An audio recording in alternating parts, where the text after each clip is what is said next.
Blue jasmine అనే film నాకు ఎంత బాగా నచ్చిందంటే అసలు నిజంగా చెప్తున్నా. This is one of the films. అంటే కొన్ని ఫిలిమ్స్ ఫర్ ఎగ్జాంపుల్ యాక్చువల్గా మెయిన్ ప్లాట్ ఫినిష్ చేద్దాం. అసలు మెయిన్ ప్రిమైస్ ఏంటంటే ఫిలింది హీరోయిన్ బ్లూ జాస్మిన్. ఆమె జాస్మిన్ అనే అమ్మాయి తన చాలా రిచ్ పర్సన్ని పెళ్లి చేసుకుంటుంది. ఆ పెళ్లి చేసుకున్న పర్సన్ అంటే ఏమంటారు, వేరే చెడ్డ బిజినెస్ పెట్టేసి అండ్ ఎఫైర్స్ పెట్టుకొని హీరోయిన్తో విడిపోతాడు.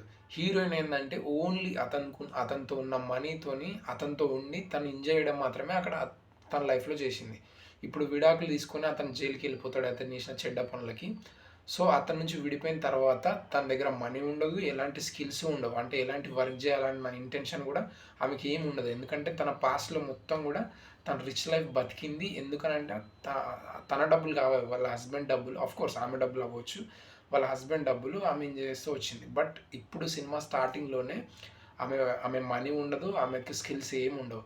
సో ఆమె అక్కడ నుంచి వచ్చేసి వాళ్ళ ఫ్రెండ్ దగ్గర ఉంటూ తన స్కిల్స్ని నేర్చుకోవడానికి అండ్ ఏ మనీ లేకుండా అండ్ తనకు ఆ స్ట్రగుల్ ఏదైతే ఎమోషనల్ స్ట్రగుల్ ఏదైతే ఉందో, అంటే అంత హై స్టాండ్ నుంచి వచ్చేసి ఇప్పుడు లో గ్రౌండ్లో ఉండి తను ఎట్లా సర్వైవ్ అయింది ఏందనేది ఈ ఫిలిం మెయిన్ ప్రిమైస్ అనమాట.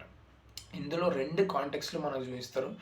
అంటే హీరోయిన్ ఏమో చాలా డబ్బులుండి కోల్పోయిన అమ్మాయి, అండ్ హీరోయిన్ ఫ్రెండ్ ఎవరైతే ఉన్నారో ఆ అమ్మాయి కూడా తను వర్క్ చేస్తూ తన లైఫ్ని ఎంజాయ్ చేసే క్యారెక్టర్ ఆ అమ్మాయిది. సో ఈ రెండు క్యారెక్టర్స్ని మిల్డ్ చేసి మనకి సినిమా చూపించడం జరుగుతుంది. అండ్ ఇందులో నాకు బ్యూటీ స్పాట్ ఏమనిపించిందంటే, ఇప్పుడు రీసెంట్ టైంలో ఇలాంటి క్యారెక్టర్స్ మనకు రియల్ లైఫ్లో చాలా వరకు కనిపిస్తాయి. అంటే మనం ఇట్లా ఇట్లా ఉన్నారు అన్న ఫిలిమ్స్ ఉంటాయి కదా, అలాంటి ఫిలిమ్స్లో ఇదనమాట. ఇలాంటి ఫిలిమ్స్ని మనం ఎక్స్ప్లోర్ చేసినప్పుడు వి లెర్న్ సో మచ్ అనమాట.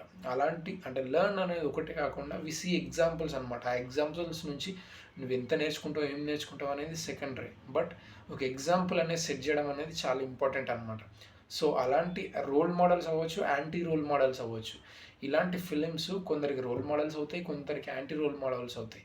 సో ఇలాంటి ఫిలిమ్స్ ఉండడం వల్ల వి గో ఫార్వర్డ్. అంటే మనం కొంచెం లైఫ్లో ముందుకెళ్ళడానికి అండ్ ఒక ఇంటెన్షన్ ఫామ్ చేసుకోవడానికి ఇలాంటి ఫిల్మ్స్ అనేవి సూపర్గా హెల్ప్ అవుతాయి. And this is that category అనమాట. సో ఈ ఫిలిం మీరు ఎక్కడ ఏమంటారు చూసినప్పుడు కూడా ఏ మాత్రం ఫన్ మిస్ అవ్వకుండా అసలు త్రూ అవుట్, అండ్ ఒక ప్రీచింగ్ అది కాకుండా త్రూ అవుట్ స్టార్టింగ్ నుంచి ఎండ్ వరకు ఒక హ్యూమర్, ఒక కామెడీ ఆస్పెక్ట్ మిస్ అవ్వకుండా ది సేమ్ టైం ఒక లాజికల్గా ఫిలిం మూవ్ అవ్వడం అనేది చాలా టెరిఫిక్ అనిపిస్తుంది. అండ్ మీరు జస్ట్ అర్థం చేసుకోగలగాలి, కానీ అసలు అర్థం కాకపోవడానికి ఏమీ లేదు. అండ్ యాక్ట్రెస్ ఎవరైతే ఉన్నారో she is one of my favourite actress.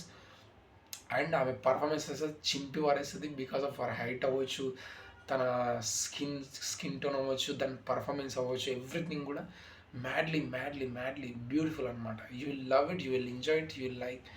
అంటే మీరు ఇంకా అసలు ఇంకేం చెప్పాలి, just watch it and enjoy it this film. That's it, that's all I can say. That's it.